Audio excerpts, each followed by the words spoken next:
And now it's time for community news with the following topics. In today's news, we have DreamHack, Bunny in WCS, GeekCon, Storm the Wolves, and the new ladder maps for Season 3.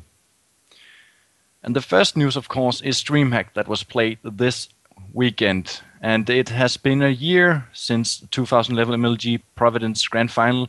And now once again, Naniwa faced off against Lenok in the finals of DreamHack Open Stockholm. Unfortunately for the Swede, Lenok proved stronger than ever before and emerged victoriously after a full 5-set series.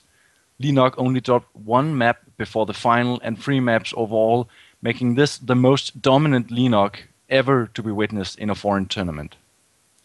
Also, we had a Dane participating. Baby Knight was at DreamHack Stockholm, and he was the only Dane. He made it into the second set of group plays, where he had to face off against a group consisting of 4GG, Oz, and Fuser. Needless to say, it was a top group for the Danish representative, and he was knocked out in last place of his group, unfortunately for him and Denmark.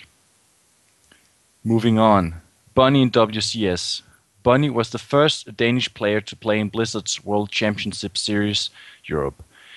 He was put in a group which was called Group A, and he needed to win or get second place in order to advance.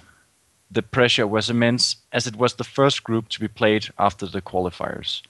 He started off facing the mighty 4GG, where he ended up losing 2-0 in some really close games. His second match was against Slivko that had lost to Sase in a PVC. The Zerg player proved to be quite a mouthful for Bunny, but he pushed through and secured a 2-1 victory. In the winners' match, Sase beat 4GG, and once again the Dane faced off against the Korean player. But the outcome mirrored the first game, as Bunny lost 2-0, and thus he was knocked down into Challenger. A tough fate for Bunny, but unfortunately he met his match in 4GG. Moving on into Geek Core, a new tournament pop up in the Danish geek convention scene. Geek Core is a new big convention in Valby that involves cosplay, new electronics, sci-fi, and gaming.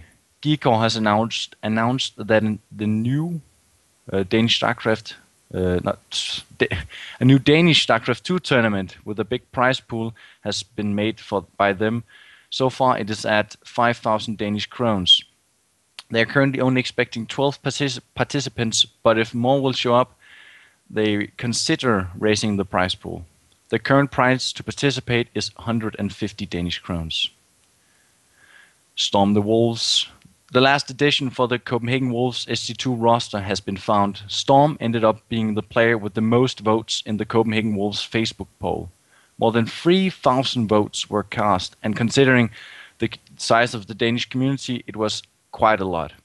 It was really close to the point where Storm and Strinton exchanged the lead a few times. However, Storm ended up winning the poll when it ended this Wednesday. He will be joining the other 6 members currently on the team. New ladder maps. Blizzard has announced the Season 3 map pool for 1v1 and 2v2. They add 3 maps to 1v1 ladder pool and 2 for the 2v2 ladder pool. The changes to the map pool comes from an exciting initiative by Blizzard that has cooperated with tournament organizers to make some interesting new maps, and therefore these maps are going to be called Tournament Edition, or TE for short. Which means we will no longer be seeing Newkirk Precinct, Coalhole City, and more surprisingly Daybreak, a map that is frequently used in tournaments, although some players felt it was about time to put this one to rest. The 3 new maps being added to the pool is 2 2-player maps in the form of Derelict Watcher Tournament Edition and Clontes Mire Tournament Edition, and the new 4-player map is called Ceres Prime Tournament Edition.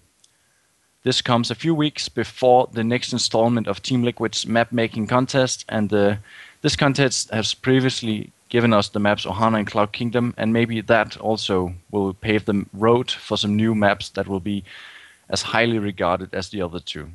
And that was it for this week's community news, and I believe we are going to move over to this week's Super Division recap with CK.